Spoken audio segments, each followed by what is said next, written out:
I'm gonna be in the same room. All right, that's nice. But anyway, All business is crooked. really? Is All that, government anyway. is that your opinion or just, That's stated fact in the United States. you've been to vote, huh? Yeah, long time ago, yes. Wayne, you there? Yes, sir, I am. I was just talking to Evan. All right. What was the issue with Southside's Alberta location, you know?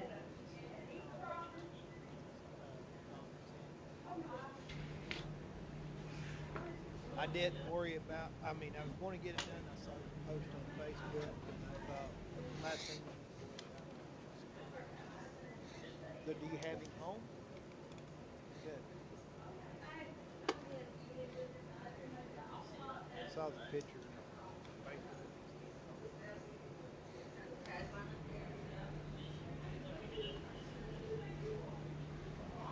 Well, I'm glad the surgery went well.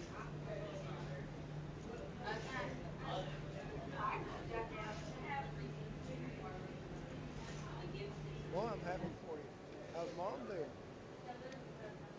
Still pretty tired. Good deal.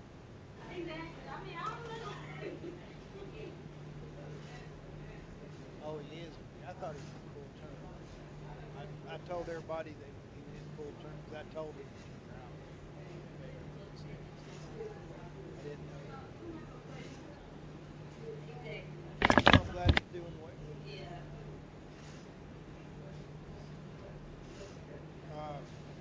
A friend of mine told me once when his boy was born, they said it's worse than cabin season. You know, cabin season only lasts a month or two.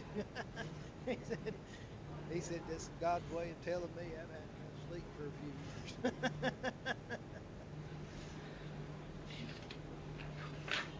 Good.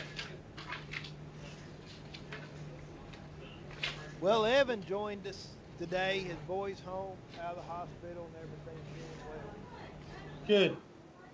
We're very glad.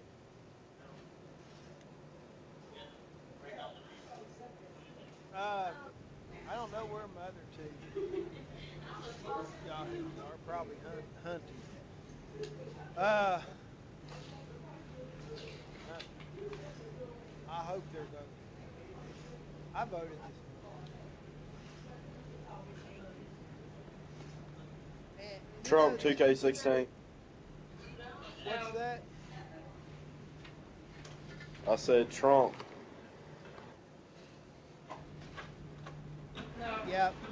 I voted for the conservatives, the one not under indictment. But you know, today was the first time that I've ever had to wait to vote, and to me, it's sad. I mean, I'm glad I had to wait, but it's sad looking back that I've never had to wait to vote. Because I think our founding fathers, you know, Thomas Jefferson said that in the Declaration of Independence that men have inalienable rights. And I think this is my opinion, I think what some of us take for granted is that when we have rights, inalienable rights, that we also have inalienable duties in order to keep those rights. And I feel that the last several years, and you know, and I'm talking decades,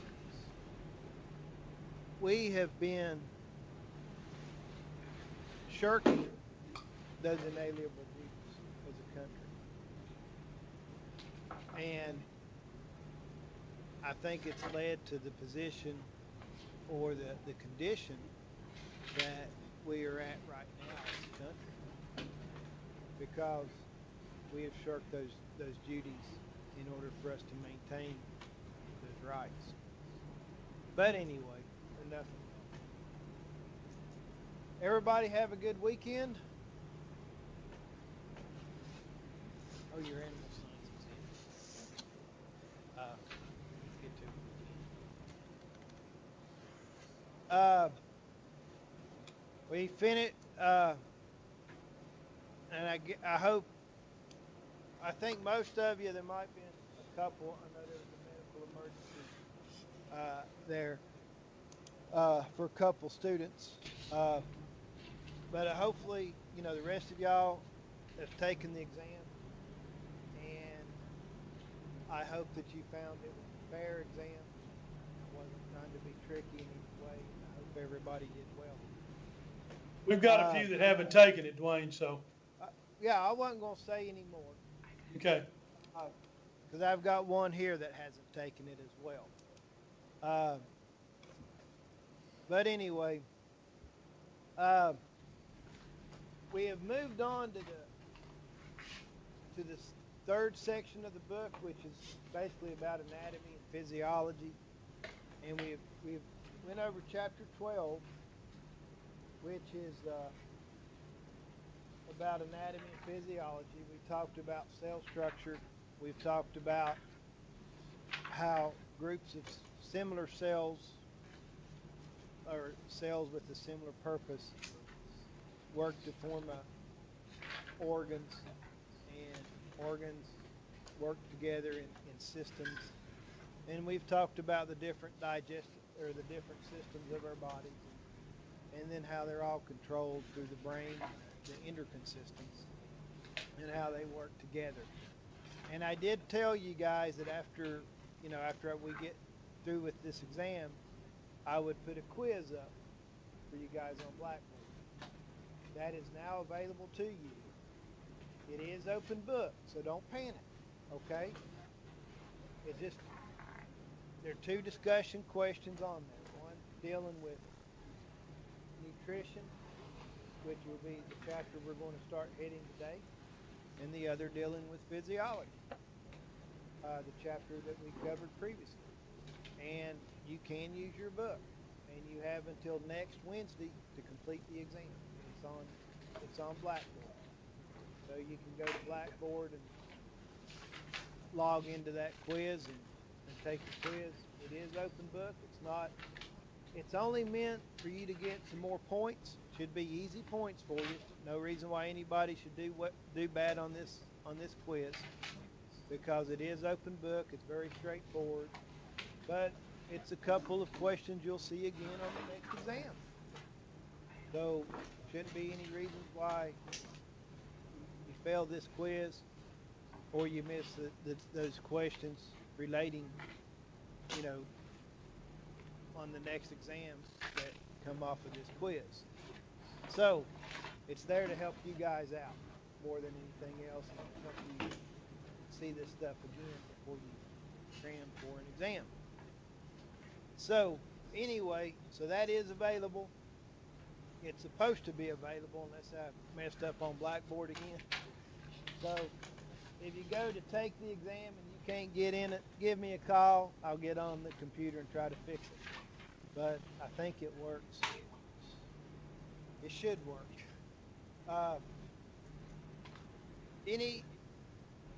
Y'all have any questions before we get started today? Yeah, I got a Did question. anybody hunt this weekend? Megan had a question. All right, go ahead, John. Is the quiz timed? No,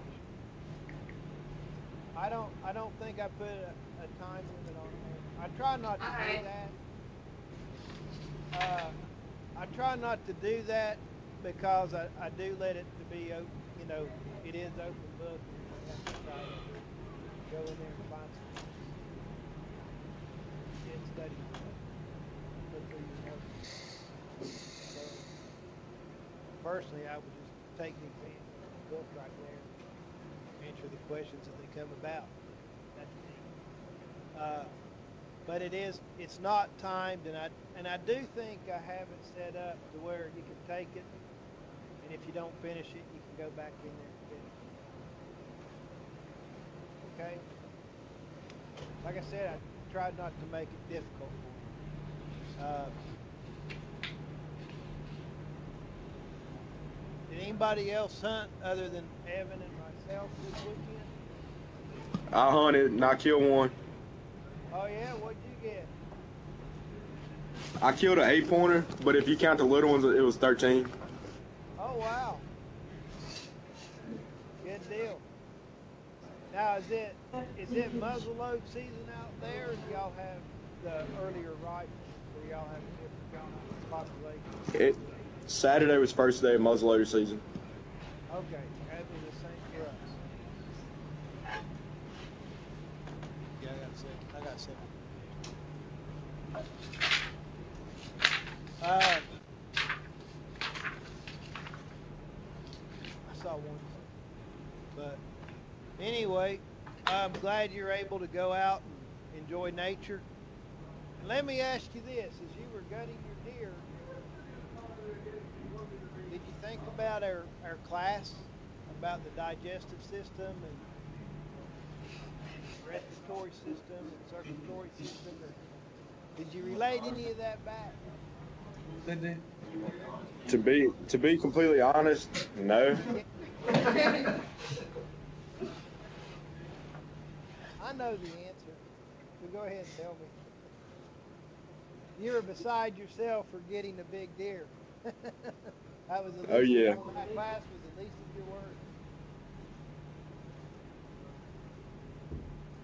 Actually, I did. I thought, I should take out the heart. I mean, if I didn't have to do this through this VNet system, I thought about taking out the heart and using it for a lab, and let you look at the heart and lungs and stuff. So I did from the teaching aspect of it. I thought it'd be nice if my students were here. We could just dissect this animal here instead of just ripping the guts out and going on. I was gonna say, I guess you're bragging you didn't gut shoot this one. No, I didn't gut shoot him. Do you eat the heart? No, I about missed him. I'm not gonna lie to you. I was on this ridge and he was down below me, and I either had my scope maybe a little bit off, or because I was planning on doing some shooting and testing everything out on Friday, and I got a phone call from my wife, and she was broke down on the side of the road. So I had to drop everything I intended to do and get my wife and get a tow truck and go get a rental car for us until her car gets out of the garage. So everything kind of went to pot. And when I shot the coyote Saturday, I attributed that to the fact he was moving. But I think this time, I do need to shoot my gun to see, because I know I got a little excited. So I mean, I could have pulled off, but I shot him. It was a little bit high, and I clipped his spine, and it paralyzed him, and I cut his throat. And he was downhill, so maybe that was the reason I shot high. I hit him in line where I was aiming, but I was high. And I think it might have been where, with such angle we were on that ridge line, he was down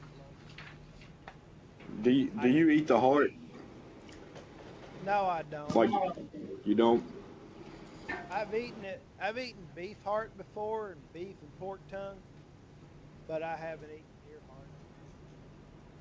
Do you? Yes, sir. It's really good. Usually in rifle season, I go for the heart and lungs, right there behind the shoulder. And this is one of the few deer I ever killed that I didn't bust up their heart. The other deer I killed, I didn't bust up their heart, was also with the muzzle load. I hate muzzle load seasons. I just don't like muzzle load. Or maybe I've never had a really good or a good scope or It's not something. much difference in the hole. But not me. I like my 270s. But anyway, all right. Well, I'm glad you got one. You gonna get him mounted? No. Okay. Like I said, I'm going to try to do a European mount with it and see what it does. So tonight, after I get my horses ready, build me a little fire, put it hot on, pull that stuff off of it. But anyway, all right. Well, let's get started. Tuesday, we started the chapter 14 about animal nutrition, and we talked about the nutrients that all animals require. Do y'all remember what those are? Water, energy. Water, very important. I would rather my animals have water. If I get somebody to feed for me or something. Sometimes I've heard horror stories about people, trainers getting somebody to feed while they're at a show, and they feed their horses, but they don't give them any water. I'm more concerned about them getting water than I am feed. They can be all right without feed for a couple of days if they have to, but not water. Water is vital. All right, so we got water. What else? Protein. Minerals. Vitamins. One more. Protein. Protein. We mentioned protein. Okay, sorry. Thank you. You might not have heard me. What about energy? Okay. You're going to have to know those 5. All right? No, energy can be broken down. The animals get energy from starch and from fats and oils. Oils come from plants, fats come from other animals. Non-ruminant animals, there are some fatty acids that are essential that they do have to have in their diet. And those are mainly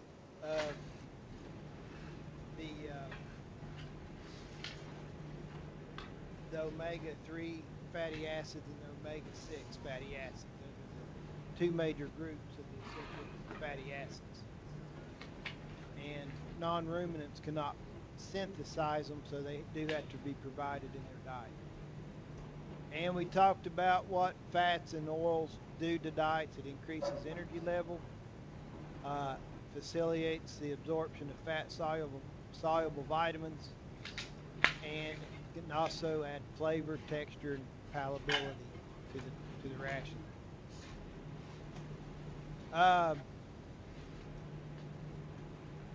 Now, that's kind of pretty much what we went over, and we ran out of time. So let's kind of move on toward proteins. You guys know what amino acids are, right?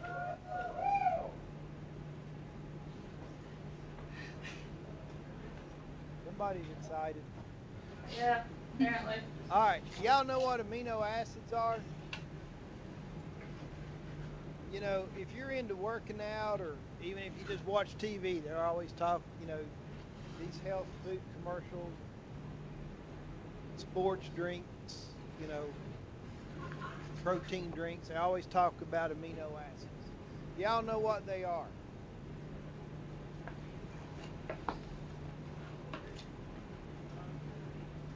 An amino acid is the building block of a protein, okay? And they're called amino acids because they have an amine group on there, which is a nitrogen and hydrogen. And so there are what, 20 amino acids or 22 amino acids. Private Tim Hall is the acronym for them all. I used to, one of my classes, guys, and I swear I'm not going to do this to you, we had to be able to name all those amino acids and how to draw out their chemical structures. And for somebody that's not chemically minded, it was pure torture. And I'm not chemically minded, and it was pure torture. But anyway, they do contain nitrogen. Okay. And these amino acids, as I said, they're building blocks for proteins. And proteins, you basically have two types of proteins. You have wait a second. You have the I was thinking of hormones. But proteins are very essential. A lot of the enzymes are proteins. A lot of the hormones are proteins. You have protein hormones and you have steroid hormones. And so a lot of our hormones and our enzymes are proteins. Our muscles are mainly proteins and form together to form, you have the muscle cells that's made a lot of the proteins in there, and they form muscles. And we have, muscles run everything from our digestive tract, our cardiac muscles, our voluntary muscles we use for walking and lifting and so on. And we talked about the different types of muscles we have. They're all composed of proteins.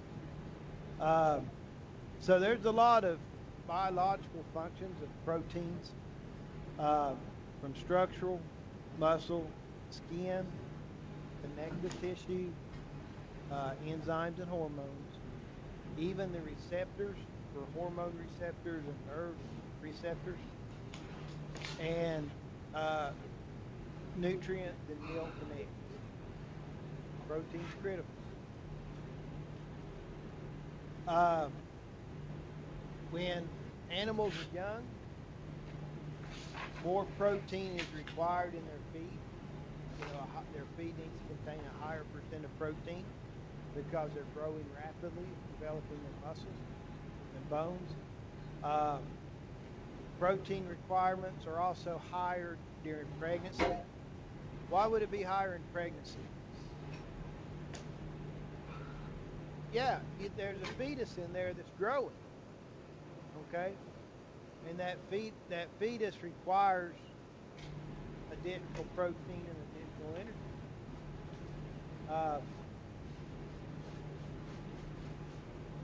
It'll take it from the mama's body. So the pregnant animals need additional protein and energy. Their nutrient requirements go up. What about during lactation? You think protein requirements are going to be higher? You bet. Guys, in the last trimester, cattle, and it probably holds true for people, and it holds true, for horses, sheep, and goats. Now, it may not be the whole trimester, because sheep and goats have lower or shorter gestation. But the last third of this pregnancy, you have a rapidly growing fetus. And when we break apart a production cycle of cattle, we can break that production cycle down to 4 parts. Okay, if we look at when she calves, if we start at calving time, from calving to the first 3 months after calving, that is that cow's highest nutritional requirement. Lactating, she's recovering from pregnancy, and we're trying to get her bred back. We got to get her bred back 3 months after the calf for us to maintain 365 days schedule. That's the period of the highest nutrient requirement, the first 3 months after calving. From 3 to 6 months after calving, those nutritional values decline for that cow. She's already hit peak lactation, her milk production starting to decline a little bit. She should be bred during this time frame, and so she's not requiring as much nutrient. That fetus, that embryo, is not growing very fast. So she's not requiring as many nutrients as those first 3 months.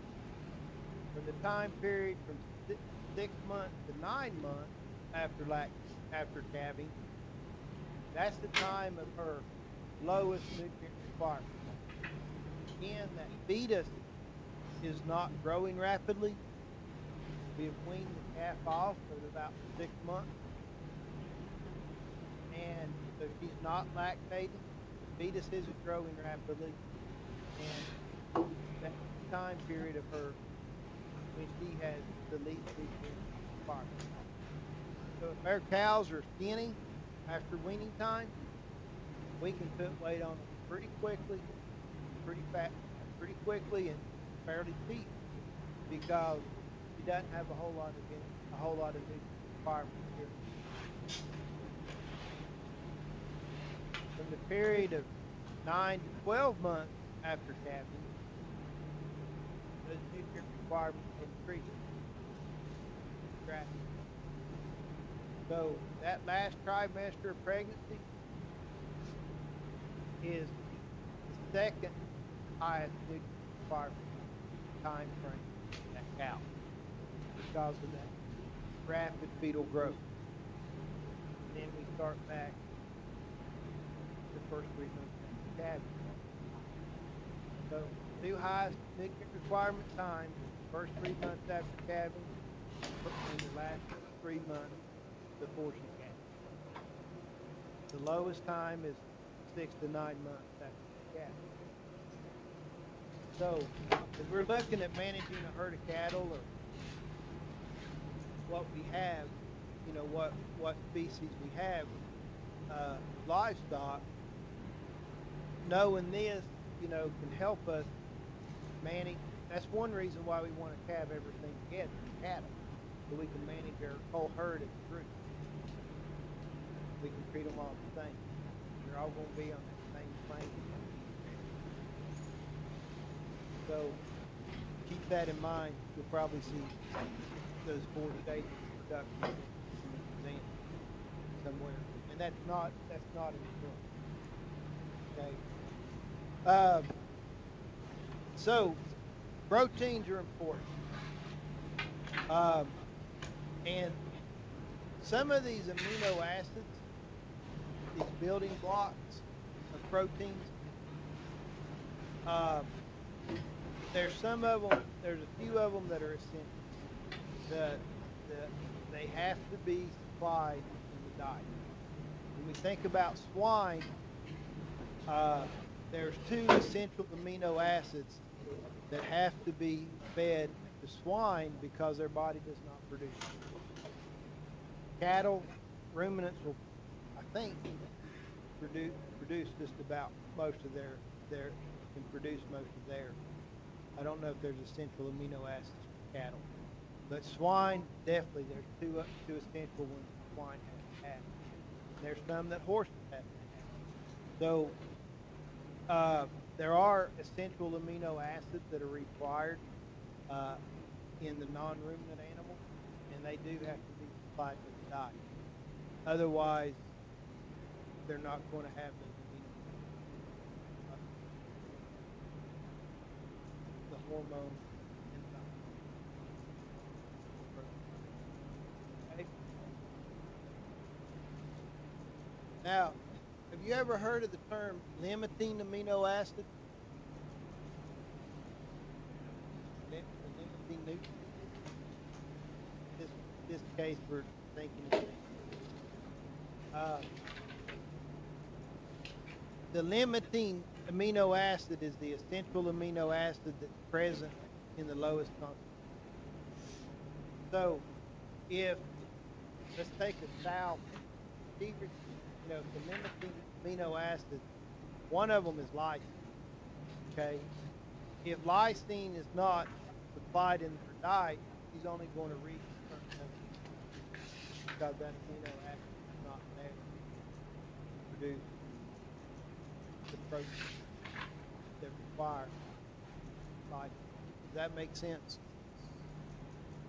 Kind of like if we put this back in John's class as an analogy. He just finished talking about soils and soil fertility. Your soil requires a certain amount of lime, a certain amount of nitrogen, a certain amount of phosphorus, a certain amount of potassium to reach its fullest level of production. You apply everything but potassium.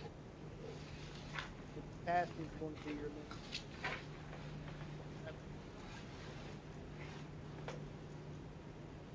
It's the same concept with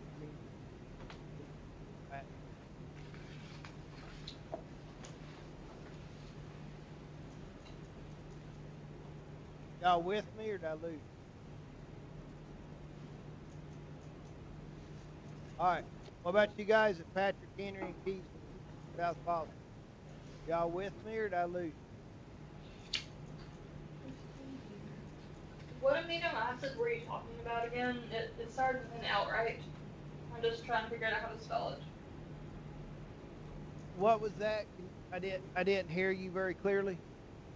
The amino acid that you were talking about, it started with an L. I don't really know how to spell it. Lysine. I think it's Lysine. Okay, sorry, I was just looking for it. That's fine.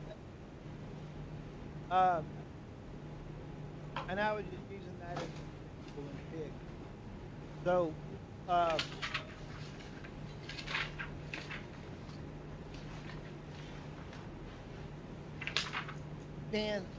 let me ask you this.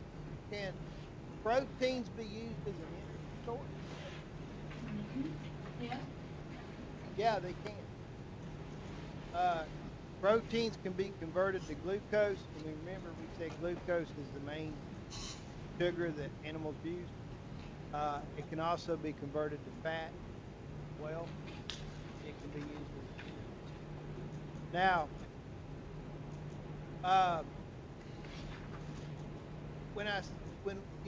Although protein can be used as an energy source, guys, in real life that is a double-edged sword. Okay, because it takes energy to digest protein, break it down. So it's not a good idea to use protein as an energy source because you're going to end up in a major energy deficiency. It's not a good deal, but it can be used as an energy source in time stress for an animal. But as a management practice, it's not a good idea to use protein. Typically, protein as if you put a cost per nutrient basis, protein has been is a lot more expensive per nutrient than so typically it's cheaper to feed them energy source and supplement that energy with protein.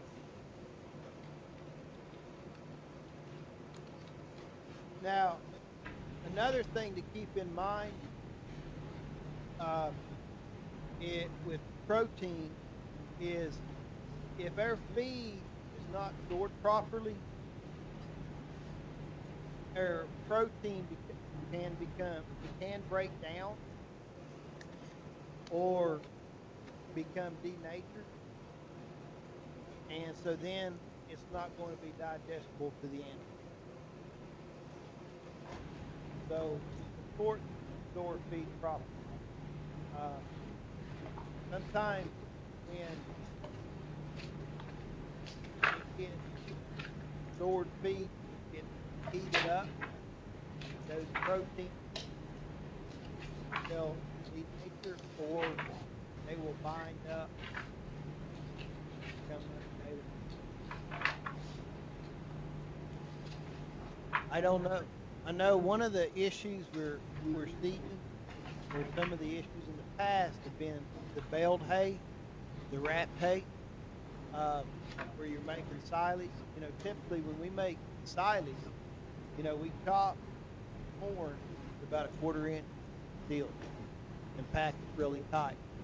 When we do hay leaf, wrap it, you know, we're still dealing with those long stems, and for some reason, sometimes, especially if you get a puncture the bag or a bird pokes a hole in it, that silaging process does not go as planned.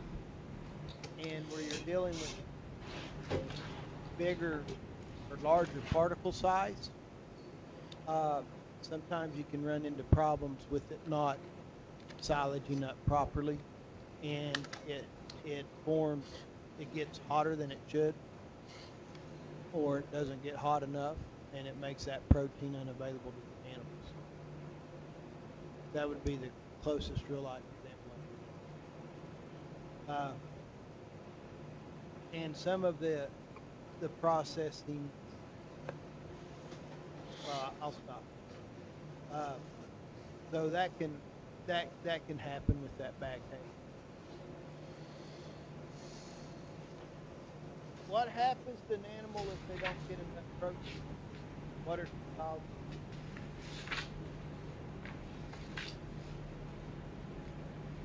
Yeah, they get stunned or something. In older animals, we get reduced fertility. Muscles begin to break down, and the animal uses the protein in the body, muscles, organs, to require protein is critical. So what are some sources of protein?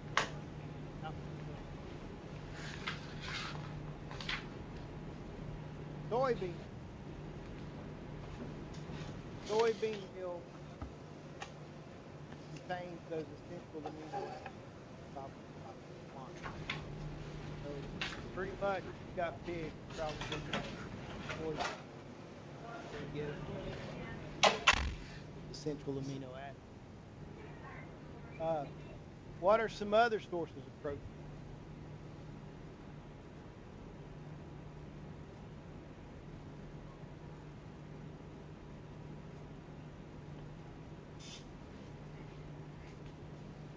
Come on, guys.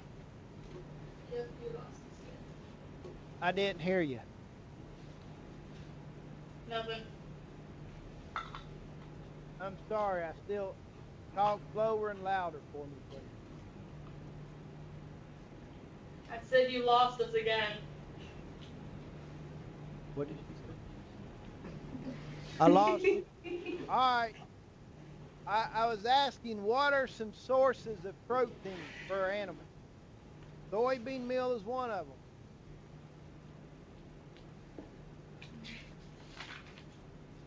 What else? Come on, cattle guys. You guys are Corn. raising horses.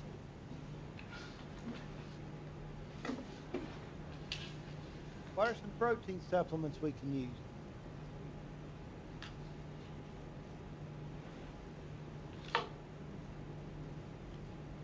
All right, you guys. Minerals. What did you say? Minerals. Okay, minerals provide essential minerals like potassium and phosphorus and calcium. and uh,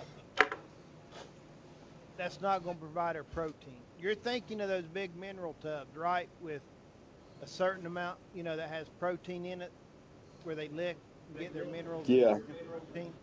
All right. Uh, that's a form of delivery of proteins, uh, like those Crystal Licks tubs. Uh, but what products can we use to make protein supplements? Or what can we use for protein supplements? The tub would be a delivery method to those cows. That's a good answer. I'm not knocking it, but you understand the difference? Yes, sir. Okay. What else can we use for protein supplementation other than soybean?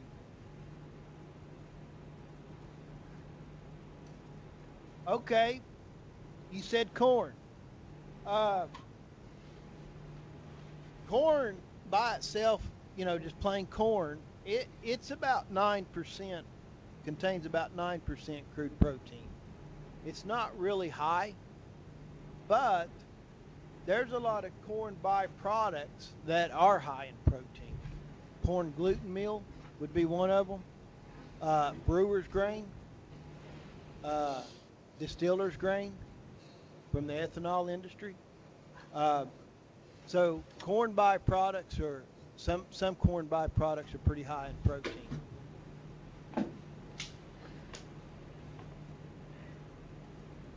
Yeah, feed it to cattle. The ethanol industry in the Midwest, those ranchers are buying that and using it for a protein supplement. We've hauled it out here to Stewart's before. I got it. I know this is random, but we were doing this kind of like experiment thing. Like in high school, we had some bulls, and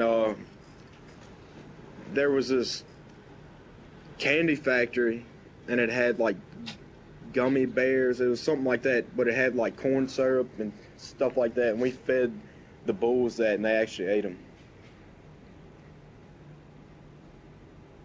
Okay. You fed them the corn syrup, or you fed them the gummy bears? The gummy bears. Okay. The great thing about ruminants is they can eat stuff that we can't. In the gummy bear deal, y'all were feeding, for some reason it didn't pass the inspection to be sold to people, whether color or shape or stuck together or whatever it was. It didn't pass their quality control, so they toss it or they feed it to cattle or whatever. And that's mainly going to be an energy source. There was a guy I knew in Withville. There was a potato chip factory here in Bristol, Tennessee, and he would get all their old crushed up potato chips and stuff like that, and he incorporated that into feeding his cows.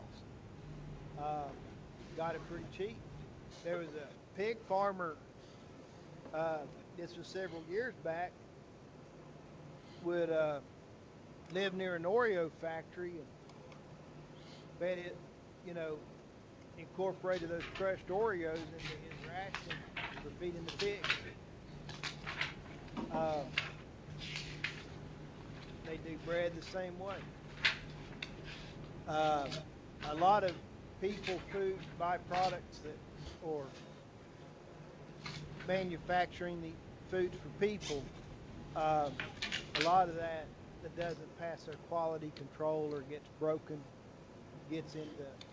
goes into livestock feed, from ice cream to the whey from making cheese. But that was more of an energy type deal. I don't think there's much protein in gummy bears. I think it's pretty much sugar and gelatin and some flavor.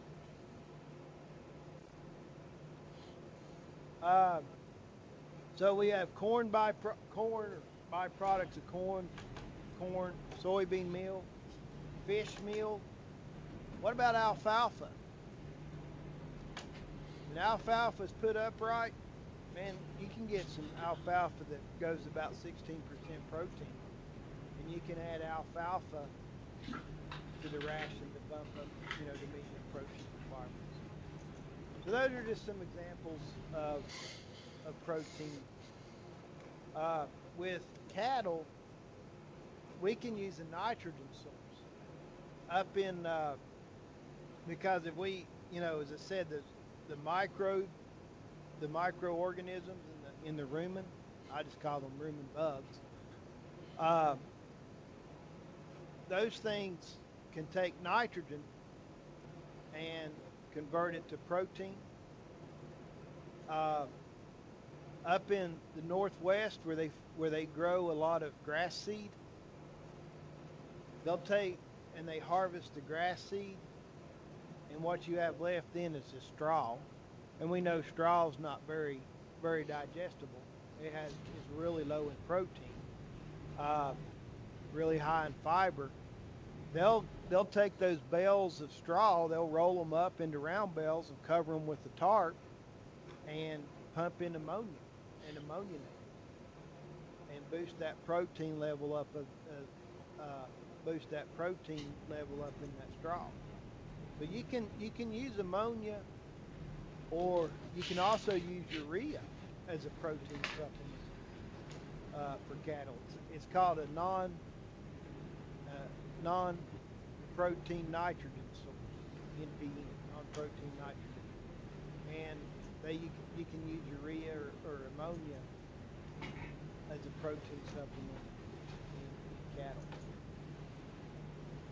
When I was out west, we fed a lot of protein cake. We called it cake, but they're actually, they can be cubes or it can be big old pellets, an inch or two, a couple inches, 2 or 3 inches in diameter, 3 or 4 inches long. And, it would be about 35% protein. And you had to be careful because, look at the ingredients, because a lot of that protein cake was made with urea. And urea takes energy to break down for the cattle to use it. So you had to be careful with the amount. When you use a non-protein nitrogen source, you need to make sure you've got sufficient energy for those animals to utilize that. But non-protein nitrogen sources are also another source of protein. One of the things in those tubs you were talking about, the protein, like those Crystal Licks tubs, and I'm not picking on Crystal Licks, that's just the brand that comes to mind as an example. You need to look at the protein source of those protein tubs, protein and mineral tubs, because if they're using a urea base for their protein, it could put you in an energy deficit. And usually in Virginia, we're more energy deficient than we are protein deficient with their cattle. You go out west and it's the other way around. They've got more protein deficiency, and protein is their limiting factor, whereas in Virginia, energy is their limiting factor.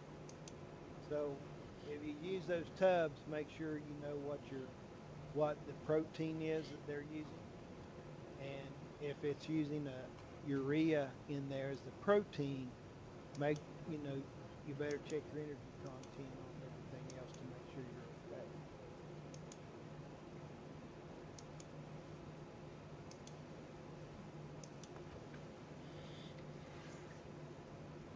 John, kudzu's a legume, isn't it?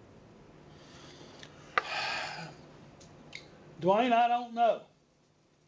I don't either. I know cows will eat it up. Yeah, but I don't think it's categorized as a legume. Okay, I didn't know. I don't know how high it is in protein. It's a plague, but I don't know much more than that. Yeah, it's a plague. But where it is growing in cattle pastures, it doesn't grow very fast. It gets ate down pretty quickly. Uh,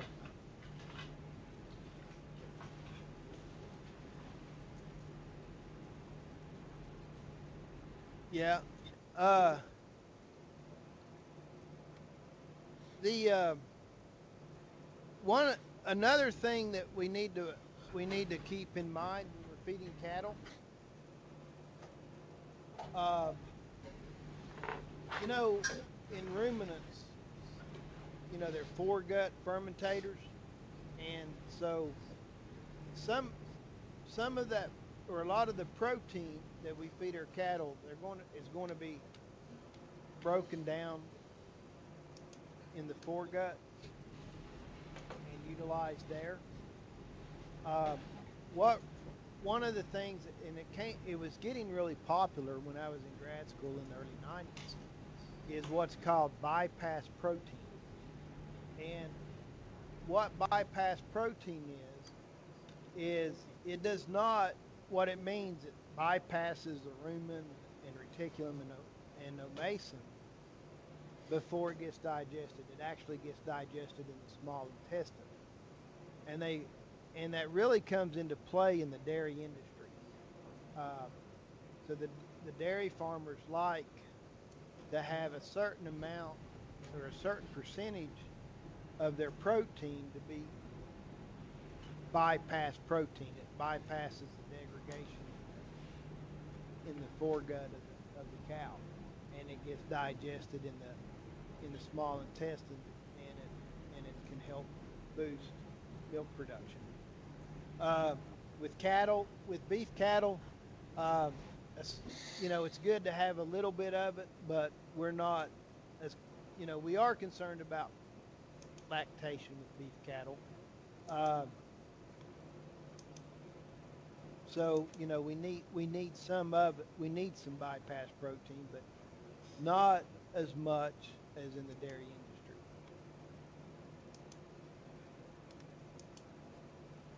Are y'all with me, or have I lost you guys? I'm with you. All right. And I've tried to bring this back, keep it real life for you guys to maintain the interest. Any questions about proteins, bypass proteins, essential amino acids, sources of proteins, anything like that? And I might have gotten over some of your guys' heads, some of my examples. But I was trying to make it real life for y'all. Y'all have any questions before we move on?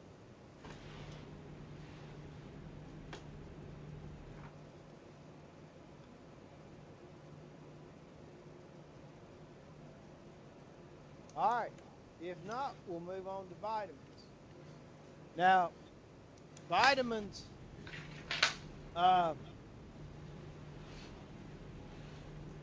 they're chemicals that are needed in small quantities for health.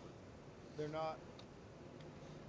Some of them are synthesized in the body, some aren't, but we do have to have them. Okay.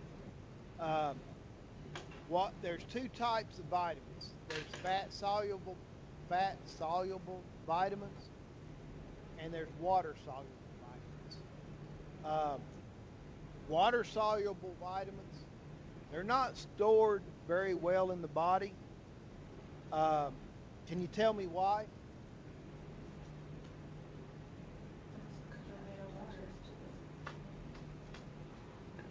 Megan, I see your mouth moving, but I can't hear you. Because since they're water soluble, we're made of water and we can't store them. Exactly. We're mainly water.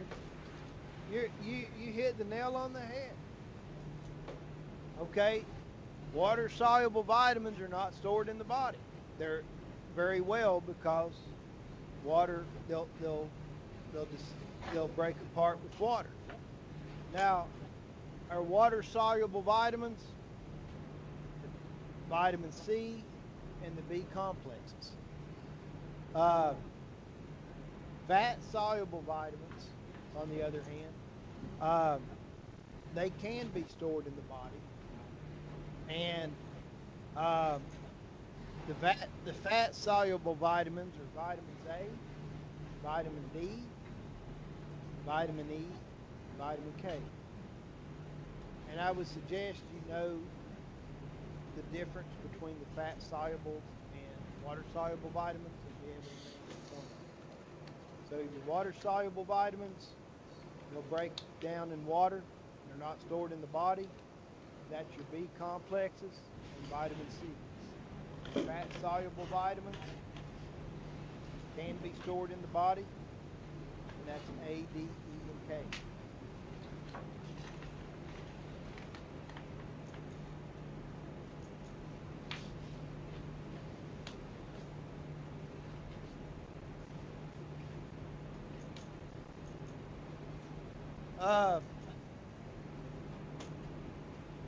What about minerals?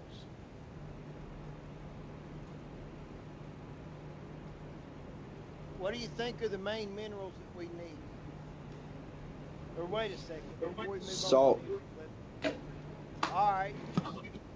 We'll come back to that in a second. Let me finish up on vitamins.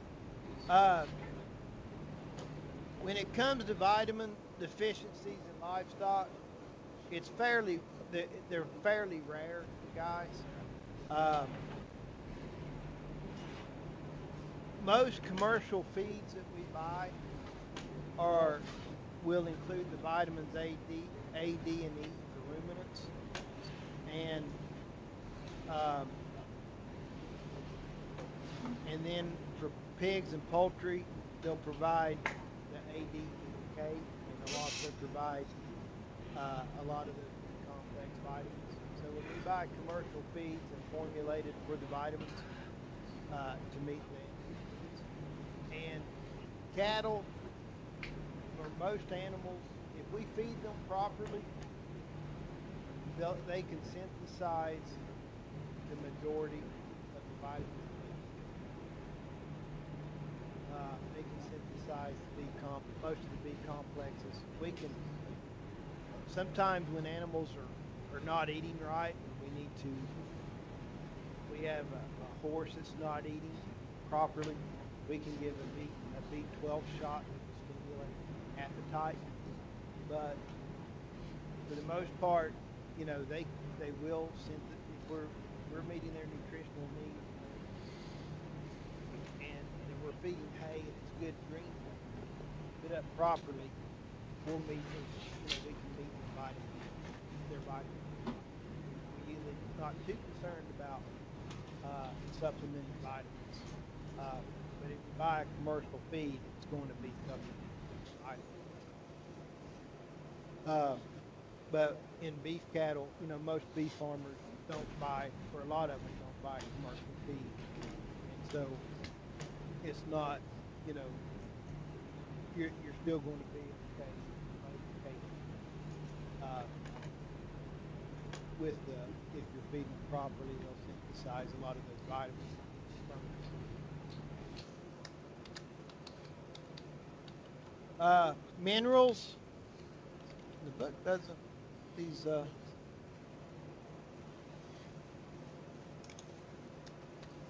Okay, let's talk a little bit about minerals real quick. What are their minerals? What are they for, guys? What do we need minerals for? What minerals do you think are essential?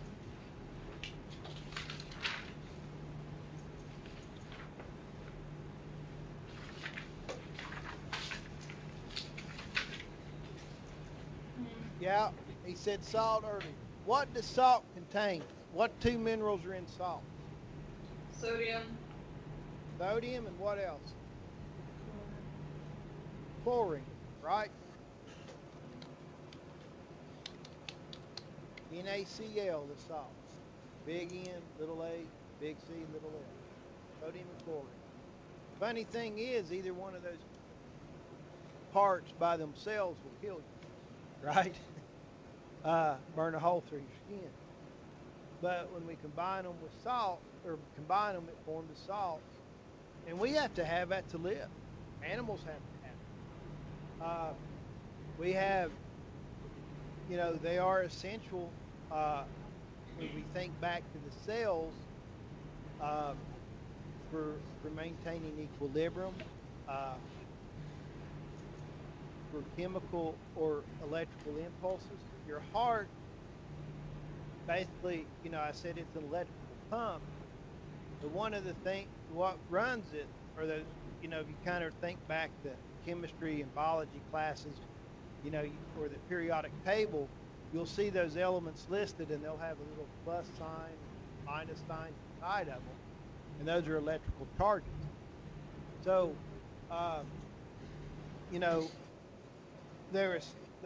that's what gives a heart that electrical charge, or those minerals, those ions, and those minerals. So, the ones that we really need to make sure we feel are calcium because of bone, teeth,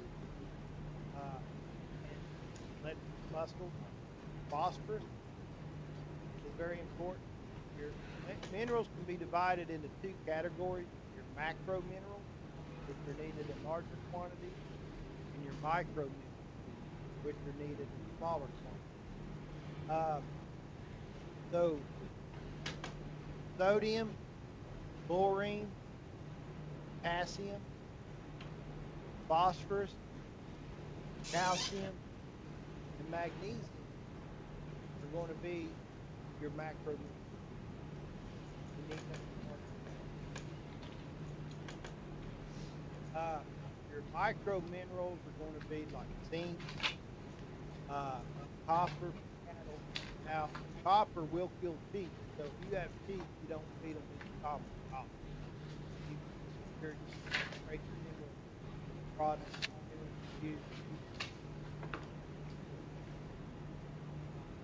But copper cattle will.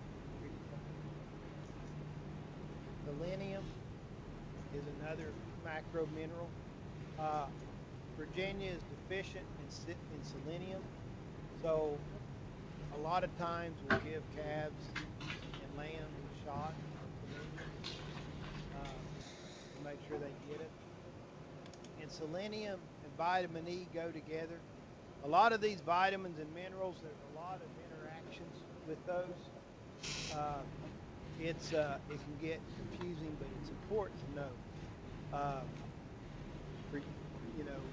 You get more into the nutrition, it's very important to know because of interactions. Magnesium is important. If we have a magnesium deficiency, we see in beef cattle. Have y'all ever heard of the term grass tetany?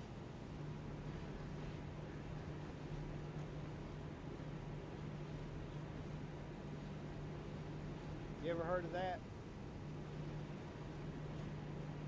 All right. What it is, grass tetany is a magnesium deficiency. And we'll see that in beef cows when they're lactating and they're on lush, growing grass, like in the springtime. When we turn our cows out on springtime and they're lactating, we go out there and our cows circling around, convulsing a little bit, acting, getting up, falling down. You're more likely you've got one of two things wrong with it. Or the first two things that come into mind is grass tetany, and that's a magnesium deficiency. What we do know is that lush, growing grass, like in the springtime, is deficient in magnesium. And they will die shortly if you don't infuse them with magnesium. The other nutritional problem they could have if it's not grass tetany is milk fever. You ever heard of milk fever? Okay, and that's a calcium deficiency. The cow's not getting enough calcium in her diet, she's using the calcium from her muscles to supply the nutrients in the milk. So she starts having the same symptoms.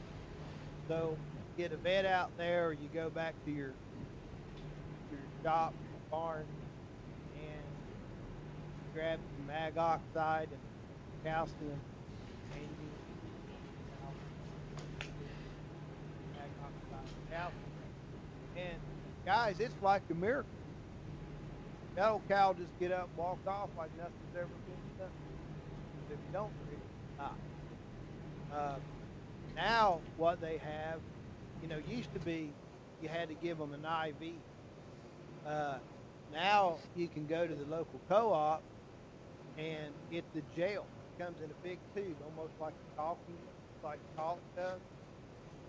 And you can open up the end of the tube and stick it in the rectum, plunge it down, and it'll absorb back from the rectum. Okay. So normally in the springtime, when we do mineral, put out mineral for cattle, we put out mineral with high magnesium to prevent it. And another time you can run into this, guys, hey, y'all listen up, because right now we're in a drought, and if we get some rain and this grass starts growing really fast again, we can run into the same situation, even though it's not springtime. Okay? And if we don't treat them, they'll die. So minerals can be, they're very essential. We have to supply them in the diet, at least macro minerals, and some of the trace minerals or the micro minerals. So they're essential. Any questions about vitamins and minerals and protein and energy and fat?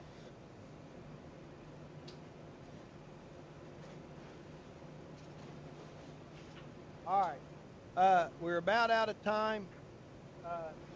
Another couple of things I wanted to go over real quick. One of them is supplements that we can add to feed their animals. Y'all have heard the term, and I know you've seen this stuff advertised on TV, but you've heard the term probiotic. What is a probiotic? It's good bacteria. Okay, it's good bacteria that you put in your digestive system, right? Well, we can do that with livestock as well, and it's basically a seed population of beneficial microorganisms. Most of the time, it's kind of like a paste that we'll give them. You give it orally to give them that seed population. Now, have you ever heard the term prebiotic? Yeah, you gotta get a little confusing. Probiotic is a seed population of beneficial microorganisms. Prebiotic is a nutrient supplement designed to increase the population of beneficial microorganisms. So that's the difference. One, you're feeding the bug. That's the prebiotic. Probiotic, you're giving the bug. How many of y'all have horses? I know some of y'all are horse people. You're right. Mm-hmm. All right. Have y'all ever raised a foal, bred a mare, and foaled her out, had a brand new foal on the ground? All right. Well, then you don't know what I'm talking about. But baby foals, when they're 1, 2 days old, they do a practice called coprophagia. It's a fancy name. And they'll eat their other species in order to get that seed population of good microorganisms. So if you see a foal eating mother too. And take it away to get the seat pocket.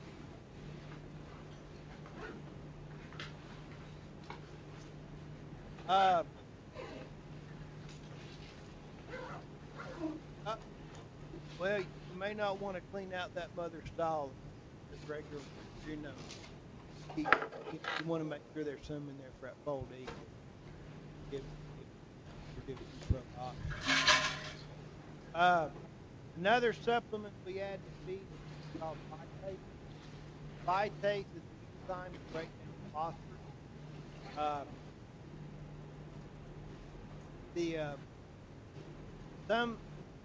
Some phosphorus, some pigs and poultry have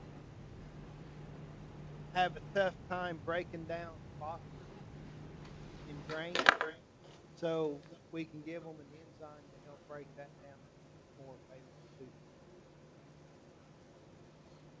So we're out of time, and we'll finish up here. And what we'll hit Thursday, we'll finish up this chapter Thursday. I'm going to give you a little bit of homework too. Well, but I've made available on Blackboard. Let me get it up here for you guys to see. And I need you guys to just read, look at it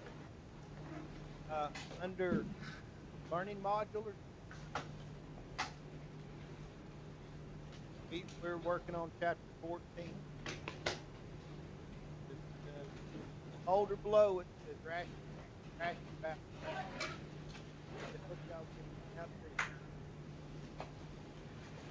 Learn how to, we're going to teach you guys how to balance. So, you guys don't do your homework assignment, so we're going to get these guys folders, go to Spirit Square, formulating ration, read, try to work through that. I will go through it in class, but it's one of these deals, the first time you hear it, you're going to be, oh my God, so lost. What do I do? So, read it, work through it, so when I come to class, you'll know what I'm talking about. Okay? Make sense? I promise you guys, it will be time work well. All right. Y'all have a good rest of the day.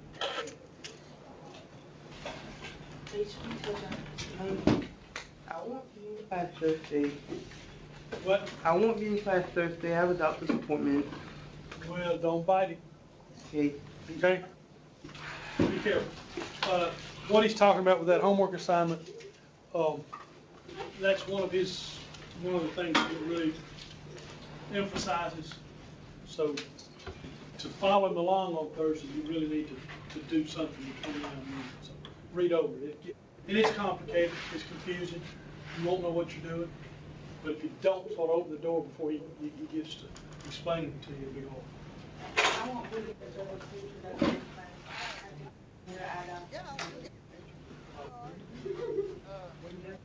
I'm going to text Dwayne and let him know. Do you have a class after this on Friday? I mean Thursday? Just go to lunch. Yeah, then I got 1:30, but between 1 and 1:30 would be good. Okay. All right, we'll do All that. right. Okay. I was gonna sign up for Come that. now. Okay, well, let me know, Megan, so I won't be sitting there waiting. Okay, just give me